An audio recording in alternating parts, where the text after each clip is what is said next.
खेसारी लाल ने अपने बेटे के लिए बर्थडे पर गाना गाया है, जिसका पोस्टर आ चुका है, आप लोग देख सकते हैं। दोस्तों, आपको पता ही होगा कि खेसारी लाल यादव का एग्रीमेंट की वजह से कई सारे बड़ी बड़ी कंपनियों से गाना नहीं आ रहा है।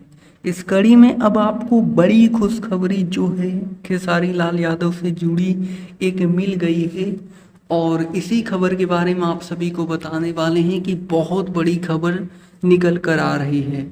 जी हाँ, आपको पता ही होगा कि कुछ दिन पहले KKR27 नाम से खेसारी लाल यादव ने म्यूजिक कंपनी लॉन्च किया, और वहाँ पर पोस्ट प्रोडक्शन का भी काम होगा। तो KKR यानी कि खेसारी और कृति और ऋषभ, और 27 का मतलब यह था कि 27 को इन दोनों का जन्मदिन आता है। महीना अलग अलग है, लेकिन अब जो है कल यानी कि 27 जून को खेसारी लाल यादव के बेटे ऋषभ का जन्मदिन है।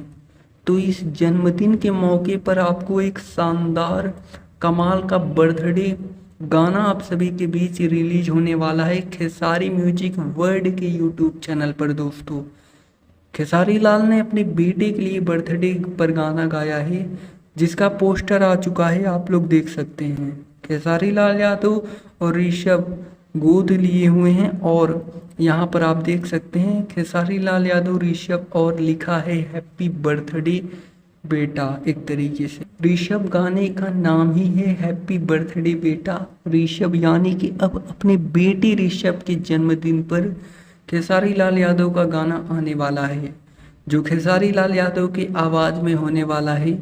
अगर गाने की बात करता हूँ तो पवन पांडे ने लिखा है, और आर्य शर्मा इस गाने के म्यूजिक डायरेक्टर हैं। डिजाइन कृष्ण राज ने किया है, और digital partner global music junction है। इस गाने को 27 तारीख को नहीं आया तो शाम तक जो है इसको रिलीज कर दिया जाएगा। हालांकि इसमें फाइनली टाइमिंग नहीं बताई गई है कि इस टाइम को आएगा। फिलहाल जिस दिन बर्थडे है उसी दिन रिलीज किया जाएगा। लेकिन हैप्पी बर्थडे बेटा मतलब हमारे तरफ से भी एक तरीके से विश है, और जो भी इस वीडियो को देख रहा है ज़रूर विश कीजिएगा ऋषभ को। और 27 तारीख को रिलीज हो जाएगा दोस्तों, शाम तक वेट कीजिएगा। जैसा न्यूज़ निकल कर आता रहेगा हम आप तक जानकारी देते रहेंगे। तो फिलहाल दोस्तों यही न्यूज़ निकल कर आ रही है, और ऐसे ही भोजपुरी इंडस्ट्री से रिलेटेड तमाम न्यूज़ जानने के लिए आप हमारे इस चैनल के साथ जुड़ सकते हैं। जी धन्यवाद दोस्तों।